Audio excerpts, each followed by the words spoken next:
आचार्य ऋषे अनुष्टुप्छन्दः श्रीयणनमोचक महागणपतिर्देवता मम रणमोचन महागणपति प्रसादसिद्ध्यर्थे जपे विनियोगः रक्ताङ्गं रक्तवस्त्रं सितकुसुमगणैः पूजितं रक्तगन्धे क्षीराब्धौ रत्नपीठे सुरतरुविमले रत्नसिंहासनस्थं दूर्भिपाशाङ्कुशेष्टाभयधरं तुलं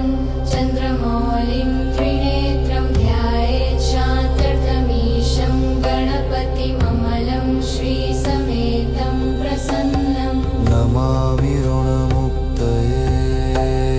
नमामि ऋणमुक्तये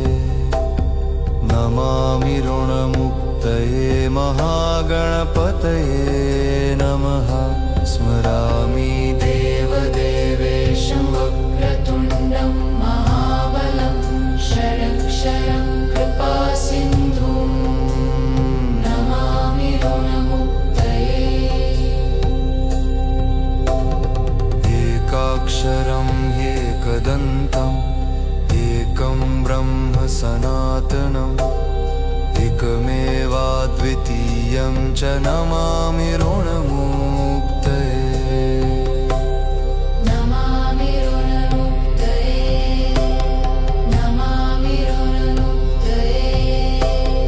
महागणपतिं देवं महासत्त्वं महाबलं महाविघ्नहरं शम्भो नमामि ऋणमुक्तये कृष्णाम्बरं कृष्णवरं कृष्णरन्ध्रानुलेपनं कृष्णसर्पोपवीतं च नमामि ऋणमुक्तये रक्ताम्बरं रक्तवर्णं रक्तगन्धानुलेपनं रक्तपुष्पप्रियं देवं नमामि ऋणमुक्तये पीताम्बरं पीतवर्णं पीतगन्धानुलेपनं पीतपुष्पप्रियं देवं नमामि ऋणमुक्तये धूम्राम्बरं धूम्रवर्णं धूम्रगन्धानुलेपनं होमधूमप्रियं देवं नमामि ऋणमुक्तये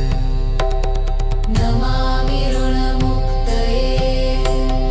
नमामि ऋणमुक्तये महाविघ्नविनाशकाय महागणपतये नमः भालनेत्रं भालचन्द्रं पाशाङ्कुशधरं विभुं चामरालङ्कृतं देवं